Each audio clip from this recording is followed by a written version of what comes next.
வாராரையா வாராரு வழிநடையா வாராரு வாரிக்கரை தாண்டி ஐயா வழிநடையா வாராரு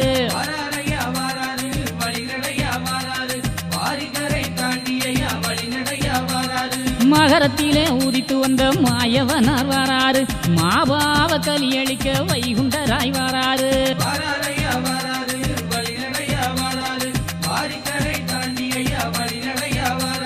கந்தனுக்கு சட்டம் சொல்லி கருணை மகன் வாராரு திருச்செந்தூரு தான் கடந்து தெய்வ மகன் வாராரு